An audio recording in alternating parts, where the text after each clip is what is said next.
Good morning, Crosspoint. Hope that you are well. Hope that you are at peace and enjoying His favor in the midst of this continuing crazy world where there's so much uncertainty, and that has now become the norm, hasn't it?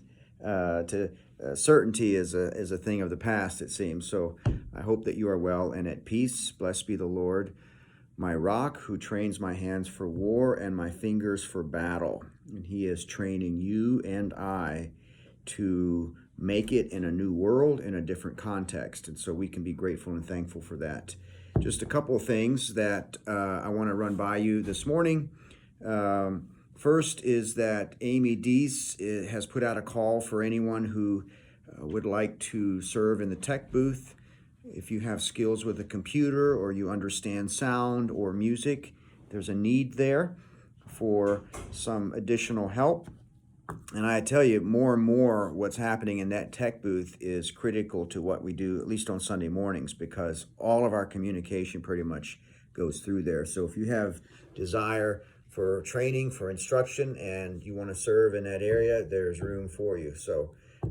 But the main point of the video this morning is that the ideas for the fourth leaf continue to just flow in, and it is so exciting for me just to hear from you guys and the ideas that are ruminating in your minds as to how to take the love of Christ out the doors and into the street. So I shared with you a while back just a couple of thoughts that had been coming in, and I think I'm going to divide the ideas into two main groups. One is the first group would pertain to ideas related to the building or internal ministries. And then all of the other ideas pertain to outside of our doors. So the two ideas so far that have come forth pertaining to the building or our internal workings are one, music ministry, which is actually a very good idea and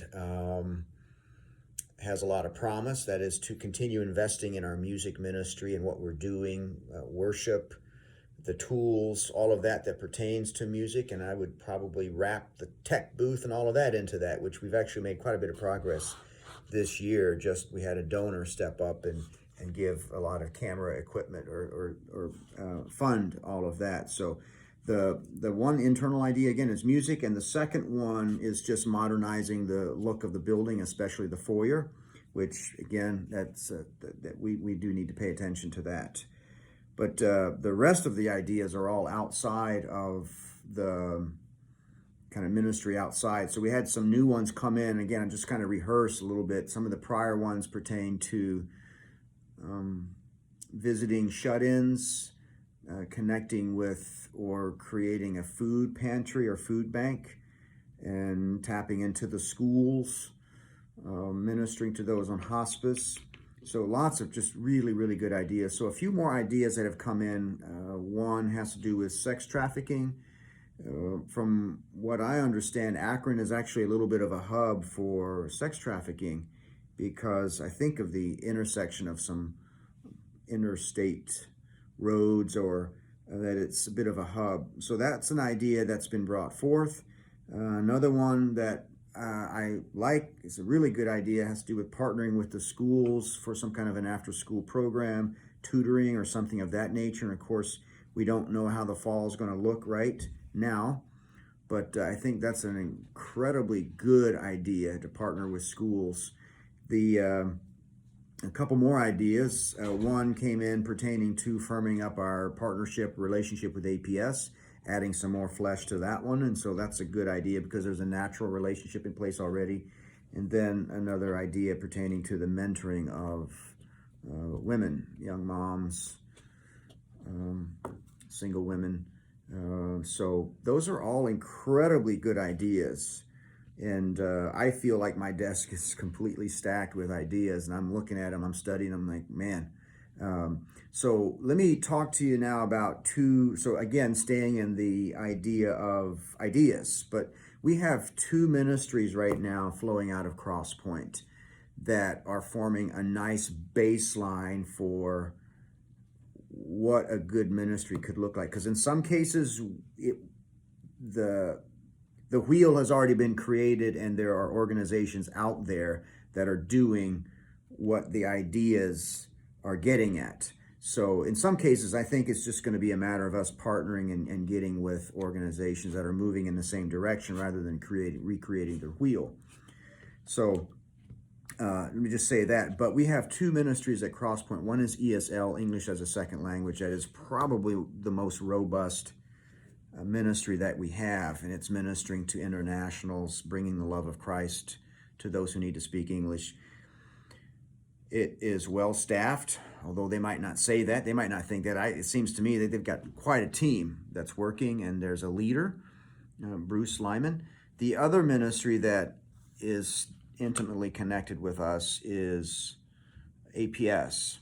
And of course, Janet Paul is the executive director right now of APS.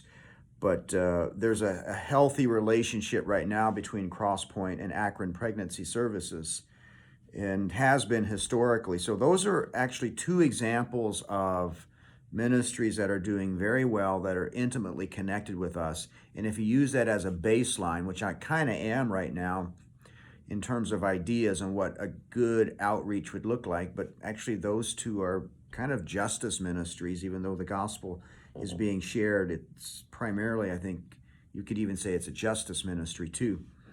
So they're both led by good leaders who have vision and direction, and who are equipping and recruiting people to the cause, and are very good models in my opinion. So some of these ideas, as I'm looking at, I'm like, man, what kind of a metric do we use to discern if this is a good one, or if this is the one Jesus is calling us to? And I think as I'm sorting through it, I'm like, one, you always need some kind of a visionary leader who sees where we need to go, and who's able to cast vision, who's able to recruit people to the cause and paint a picture of what the future could look like. And so I think that's one. If we're going to do something from internal, build something up, that's probably a pretty critical item that needs to be in place. That is some kind of a visionary leader who sees it and who's willing to take a risk and go for it. I think there's also an aspect where you need a team of people who catches the vision and who's going with it. That's a pretty critical element, because otherwise the leaders are going to just be taking a walk and turning around and wondering why no one is following. So if it's going to be something that comes from within Crosspoint, from the ground up, and it's not a partnership, but it's from here, and ESL will be the clearest example of that, then I think those are some ingredients that would help us discern whether it's going to work for us. So you have a visionary leader, and then there's a team. I think there's also a sense in which it needs to resonate with our mission and values. And I love works of justice, but if we're not allowed to share the gospel, and we're not allowed to preach Jesus, then that's probably not the road we want to go. We definitely want to do good works and want to make a difference, but if we can't preach the gospel, then that's probably going to be a lukewarm idea for us. So anyway, those are just some ideas, guys. I'm very excited about these ideas. I really, really am. I don't think they're all going to work for us internally, just because I do think pretty strongly that you need a leader, a visionary leader for each one. If that's not the case, then we simply partner with another organization that's doing what we want to do. But the main thing I see is that we want to share the love that Jesus has given to us and take it out to the streets and make a difference. I think we get frustrated as believers if we're not making a difference, if we're not out there showing Jesus' love in word and in deed. Those are the two things I really like. Those two have to go together. So we'll keep pressing into this. In next Wednesday morning's video, I want to sort through the different gifts that are mentioned in Ephesians chapter 4, and how we can mobilize on the Crosspoint side and actually kind of assess some of our giftings, which I've actually been doing already with some of you. But I want to sort through that in next Wednesday morning's video. So be blessed. Thank you for tuning in. Let me know if you got questions, comments, criticisms, suggestions, or jokes. We'll see you, Lord willing, on Sunday. I love you a lot, Crosspoint. Goodbye.